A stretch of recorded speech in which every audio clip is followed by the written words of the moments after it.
Sistem wireless video transmitter yang satu ini bisa merubah style proses produksi konten kreatif kalian jadi jauh lebih modern.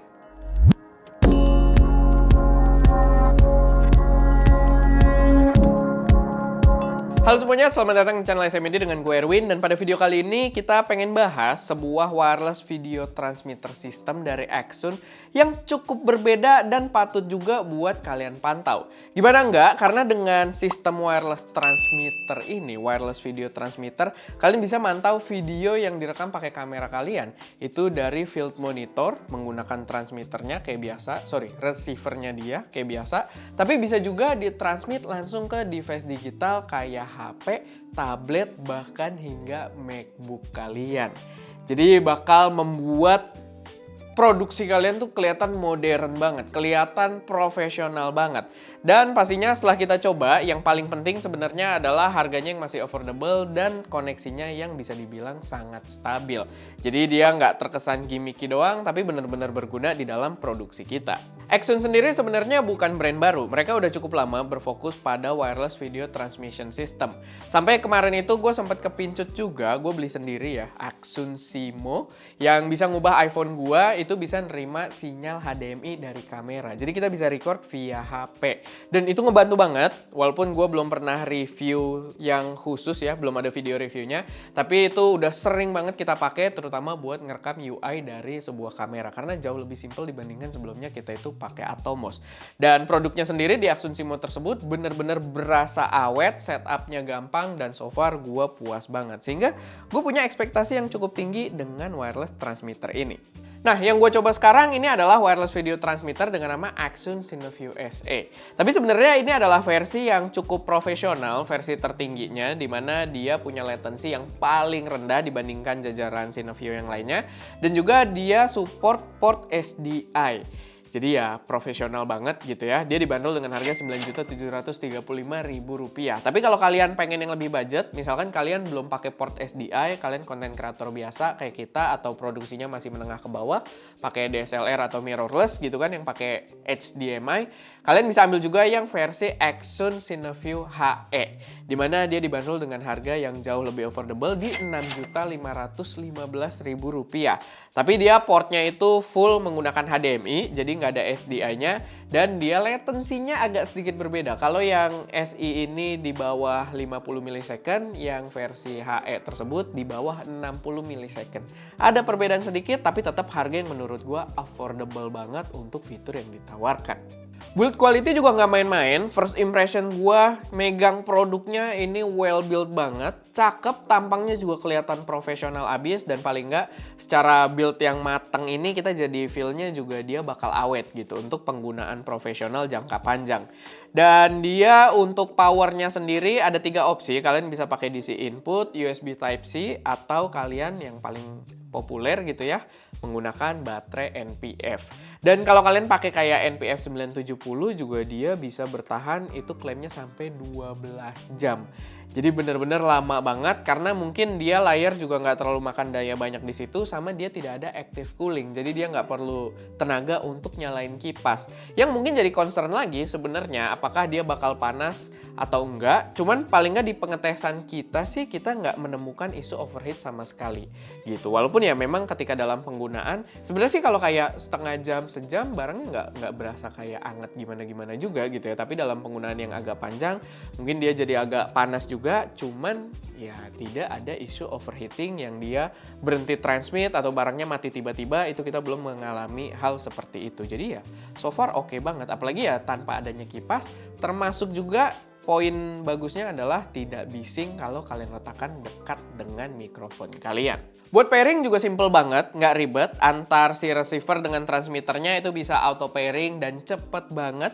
Begitu juga buat kita konekin ke device digital kita tinggal connect aja ke network wifi yang udah disediakan oleh si Axon ini. Dengan password defaultnya itu 123456778 gitu ya. Jadi simple banget buat connect. Cuman mungkin gua kasih sedikit note aja, di pengetesan kita yang versi Cineview SE, itu entah kenapa kayak ada sedikit isu soal koneksi Wi-Fi-nya untuk ke MacBook Pro M1 gua sama iPhone 12 gua. Jadi si networknya ini nggak ke display di situ, tapi di semua device lain itu berjalan dengan lancar. Dan gue cobain juga yang versi Cineview HE itu ke semua device gue, termasuk si MacBook Pro dan juga iPad, iPhone 12 gue, itu semua berjalan dengan lancar. Jadi mungkin di versi SE ini karena dia latensinya paling rendah juga, mungkin ada sedikit perbedaan kompatibilitas soal Wi-Fi-nya yang mungkin ya lebih baik kalian juga tes juga ke device kalian gitu. Tapi so far dengan device-device lain semuanya berjalan dengan lancar. Untuk latency sendiri juga benar-benar tipis banget karena klaim dia kan di bawah 50 milisecond. Tapi itu berlaku buat yang SE ini ya. Kalau yang HE itu di bawah 60 milisecond. Walaupun ya gue nggak bisa terlalu tell the difference juga ya. Kayak bener-bener sebenarnya responsif banget. Kayak kalau misalkan kalian pengen ngatur follow focus menggunakan si wireless transmitter ini di monitor yang berbeda, menurut gue masih sangat reliable kalau pada gerakan-gerakan atau moving focus yang nggak terlalu ekstrim.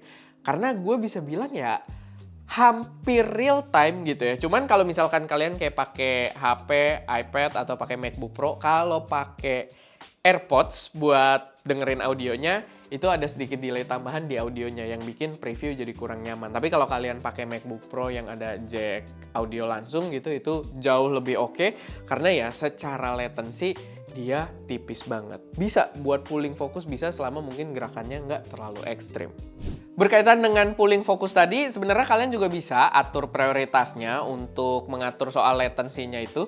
Jadi dia ada mode, 3 mode yang disebut dengan mode high quality, HQ, normal, dan juga speed. Yang tulisannya tuh SPD kalau di sini, bukan sarjana pendidikan, nggak lucu, tapi speed di sini. Dan kalau misalkan kalian memang pengen pakai buat pulling fokus, lebih baik kalian standby di mode SPD aja, di mode speednya. Karena dia akan lebih memprioritaskan sinyal untuk latensinya dibandingkan kualitas gambarnya. Kalau kalian di mode HQ, ya kalau buat preview ke klien, gambarnya jauh lebih cakep, tapi biasanya komprominya adalah di latensinya tersebut. Jadi ya balik lagi ada 3 mode tersebut dan sesuaikan aja dengan kebutuhan kalian. Dan memang kalau di mode speednya itu reliable banget buat kalian pulling fokus sekalipun. Karena emang delay-nya nggak begitu berasa.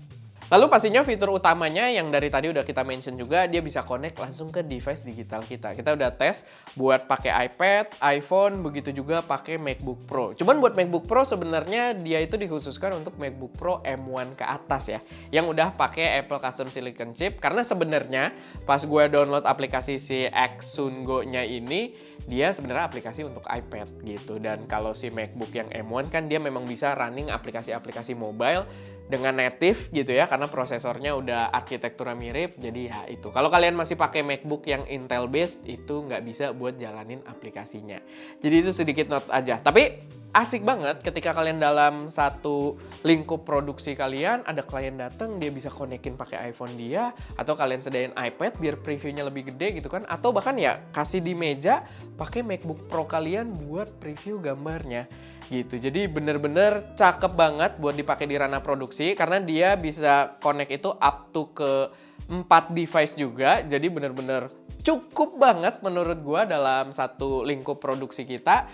Cuman paling sedikit note-nya adalah kalau kalian preview audio pakai AirPods tadi yang gue udah sempat mention juga, dia bakal ada delay sedikit di audionya karena AirPods kan wireless juga dan memang ada sedikit latency karena concernnya juga bukan buat gaming AirPods ya, jadi latensinya juga cukup lumayan mengganggu. Jadi ya itu sedikit note. Kalau kalian kasih ke klien mungkin pakai MacBook Pro pakai headset yang dicolok itu bakal lebih oke menurut gue karena lebih real time dan ya berasa lebih natural ketika previewing. Buat jarak sendiri, klaimnya dia itu bisa mencapai 350 meter. Dalam pengetesan kita sih kayaknya nggak sampai sejauh itu juga ya. Tapi menurut gua memang penggunaan wireless video transmitter seperti ini urusannya bukan soal jauh-jauhan jarak, tapi lebih ke efisiensi di dalam produksi kita. Dan fitur yang disediakan menurut gua udah oke banget. Apalagi kalau kalian pakai semakin jauh, itu juga ya walaupun klaimnya sampai 350 meter, dia akan semakin mengurangi kualitas gambar, begitu juga dengan latensinya yang lama-lama jadi gapnya makin jauh gitu ya. Jadi ya menurut gue lebih ke efisiensi di dalam satu lingkup ruang produksi dan menurut gue hal tersebut udah sangat mencukupi gitu. Sinyalnya bisa gue bilang termasuk yang paling kuat yang pernah gue coba gitu ya dalam lingkup yang masih jarak deket lah gitu. Karena biasanya ya klaim-klaim kayak beginian jauh tapi ya di dalam satu ruangan atau beda satu ruangan aja, kadang falling off sinyalnya tuh udah terlalu parah. Dan ini mungkin karena faktor antenanya banyak juga ya, ada 4. Dari yang gue biasa coba-cobain, ini termasuk yang paling kuat juga. Overall ini adalah produk yang menarik banget, yang menurut gue masih terbilang cukup affordable buat level up level produksi kalian gitu ya, buat kelihatan jadi lebih profesional lagi. Dan fitur yang ditawarkan menurut gua bener-bener bukan gimmick, karena setelah kita pakai ya dia berjalan dengan lancar, untuk latency juga bisa diandalkan, jadi ya sangat worth untuk kalian pertimbangkan di dalam produksi kalian. Tapi dia punya satu opsi lagi, jadi kalau kalian adalah produksi yang cukup profesional yang butuh port SDI-nya, tapi mungkin nggak mau semahal yang Cineview SE ini, sebenarnya Xsun juga punya pilihan yang namanya itu Cineview Quad. Nah, dia lebih murah, perbedaannya dia itu pakai antena yang udah built-in, nggak bisa dicopot. Antenanya mode lipat gitu kalau kita buat bawa-bawa, dan klaim jaraknya nggak sejauh yang ini. Dia klaim jaraknya itu cuma di 150 meter. Jadi sebenarnya kalau kita berbicara soal kekuatan sinyal ya ada perbedaan yang lumayan signifikan gitu. Kurang lebih separuh dari yang ini. Tapi ya kalau kalian butuh SDI, di Cineview Quad tersebut harganya masih lebih murah di sekitar 7 jutaan. Kalau nggak salah ya, mungkin gue lihat sih di e-commerce harganya agak berbeda-beda, tapi ya kurang lebih sekitar 7 jutaan. Dan ya menurut gue bisa jadi opsi yang menarik juga kalau kalian memang butuh port SDI-nya. Dan kalau kalian memang mungkin lingkup produksinya, studionya nggak terlalu luas. Karena ya tadi dia kekuatan sinyalnya nggak sebagus yang Cineview SE ini. Tapi ya paling itu aja sih sedikit pembahasan dari gue. Semoga bermanfaat, semoga bisa jadi referensi buat teman-teman semua. Kalau ada koreksi, saran, atau pertanyaan, silahkan taruh aja semuanya di kolom komentar. Oke, itu aja. Semoga bermanfaat. Gue Erwin, di belakang kamera ada Ska, dan jangan lupa untuk berkarya.